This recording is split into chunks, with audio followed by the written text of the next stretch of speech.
Assalamualaikum warahmatullahi wabarakatuh. Selamat sore. Saya Gozel Fatih dari Geofisika 2017 dalam rangka tugas geologi migas dan batubara yang diberikan oleh Ibu Asri Oktavioni. Saya akan menjelaskan tentang trap with tensional fault dan diagenetic trap. Sebelumnya yang pertama trap with tensional fault, dia adalah jenis trap yang jenisnya adalah structural trap. Structural trap adalah jebakan hidrokarbon yang disebabkan oleh adanya struktur geologi yang mana di sini yang kita tekankan adalah tensional fault, yang secara umum adalah sesar. Sesarnya apa ya? Sesarnya adalah sesar normal. Mungkin kalau bisa digambarkan kurang lebih seperti ini. Jadi ada sebuah daerah cekungan, daerah endapan sedimen yang mana memiliki satu sesar normal utama yang bentuknya agak melengkung seperti ini. Dia akan mengalami suplai sedimen terus-menerus di wilayah ini. Misalkan kita bagi wilayahnya jadi wilayah 1 dan wilayah 2. Wilayah 2 ini akan mengalami pembebanan sedimen terus-menerus sehingga dia akan terjadi yang namanya subsidence atau penurunan. Ketika dia terjadi penurunan, maka akan muncul sesar-sesar normal baru di daerah kedua ini. Dan juga akan terjadi yang namanya rollover anticline, yaitu sesar normal yang arahnya berlawanan dengan sesar normal yang ada di hadapannya, akibat efek dari subsidence ini. Nah, mungkin kalau lebih jelasnya kita bisa lihat dari animasi. Nah, ini kita bisa lihat ada perlapisan sedimen yang suplainya terus-menerus. Lihat di sini ada sedikit, ada mulai terbentuk struktur utamanya. Ini adalah growth fault namanya. Jadi akan muncul banyak sesar normal, terus hingga, dan juga di sini kita bisa ada rollover anticline. Nah, dia sangat tebal, bisa 10 sampai 15 km ketebalannya karena suplai sedimennya yang sangat cepat. Dia arahnya biasanya dari kontinen ke arah ocean. Dan untuk trap ini, dia zona 1 biasanya kita sebut sebagai upward, dan zona 2 adalah downward atau basin, zona basin. Jadi yang menjadi zona basin adalah yang di 2 ini. Biasanya kita bisa mencari hidrokarbon di daerah ini. Hidrokarbonnya ada di mana? Kemungkinan dia biasa ada di daerah anticline, rollover anticline ini, atau di daerah pinch out. Dan kalau bisa kita lihat gambar-gambarnya di internet. Nah, ini bisa kita lihat, ini adalah rollover anticline dan biasa hidrokarbon terjebak di sini. Lalu dia juga memiliki satu bidang di bawahnya yang namanya decalman surface, yaitu bidang yang bisa dibilang sebagai basementnya jenis itu. Biasanya kalau dari contoh ini dia adalah evaporate. Dan tidak selalu di rollover anticline, biasa juga hidrokarbonnya terjebak di pinch out, bentukan pinch out atau penipisan dari lapisannya. Selanjutnya, diagenetic trap. Diagenetic trap ini adalah jenis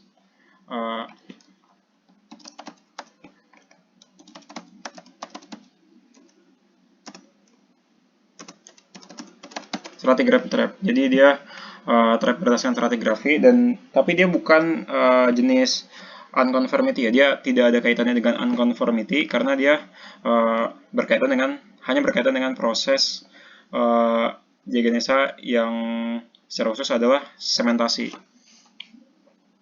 Misalkan kita andaikan ini adalah batuan sedimen, ini adalah butir-butirnya. Secara umum mungkin seperti ini. Nah, di antara butir ini terdapat rongga. Rongga-rongga ini selanjutnya bisa diisi oleh mineral-mineral semen yang dia bisa mengeras sehingga membuat antara butirnya ini terkompaksi dan menyatu. Apabila antara butir ini menyatu, maka tidak ada rongga kosong yang mana tidak ada permeabilitas yang dimiliki oleh si batuan sedimen ini, sehingga fluida tidak akan bisa mengalir karena tidak adanya rongga untuk dia mengalir. Oke, ini dilansir dari wiki APG. Dia diagenetic trap biasanya dia ada juga di anhydrite atau juga di clay, yang mana tempat-tempat terjadinya sementasi. Nah, kurang lebih itu sih secara umum ya. Dan juga dia tidak selalu berdasarkan sementasi, bisa juga dia berdasarkan adanya shallow oil.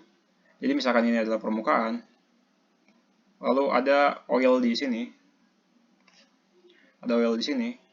dia akan rentan sekali terjadi yang namanya dehidrasi oleh bakteri-bakteri. Dan ketika oil ini mengalami dehidrasi, maka dia akan mengeras dan membuat oil selanjutnya yang ada di bawah itu tidak bisa naik ke permukaan karena tidak adanya permeabilitas, karena tadi ada rongga-rongga batuan di sekitar sini yang sudah terlanjur terisi oleh oil-oil yang sudah terdegradasi tersebut. Biasanya degradasi ini selain karena kontak dengan bakteri juga bisa disebabkan karena kontak dengan meteoric water atau air hujan. Lalu di genetic trap selanjutnya, ini kan pada kasus sandstone, ini pada shallow oil, lalu ada juga di unconventional reservoir atau biasanya adalah di limestone, ya.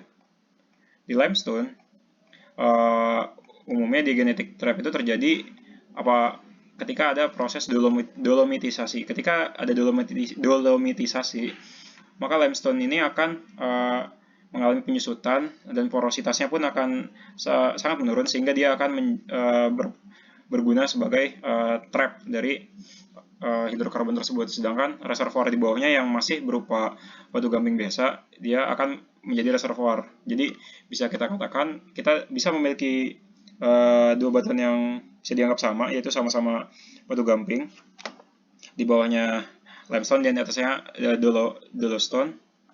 Namun ini bisa menjadi satu petroleum system, yang mana yang limestone adalah sebagai reservoir dan dolostone-nya adalah sebagai trap-nya. Ini mungkin saja terjadi, namun diagenetic trap jarang sekali ditemukan pada kondisi tunggal. Artinya tidak selamanya tidak ditemukan kondisi sempurna di mana diagenetic trap ini sebagai trap utama. Biasanya dia berasosiasi juga dengan trap-trap jenis lain seperti dengan structural trap atau dengan stratigraphic trap jenis lain, karena sangat sulit dan juga kecil kemungkinan bagi mereka sendirian untuk menahan laju fluida untuk naik ke permukaan. Baik, kurang lebih itu saja yang bisa saya sampaikan. Semoga tugas ini dapat diterima dan dapat dipahami dengan baik oleh kita bersama. Sekian dari saya, Gozi Al-Fatih. Assalamualaikum warahmatullahi wabarakatuh. Selamat sore.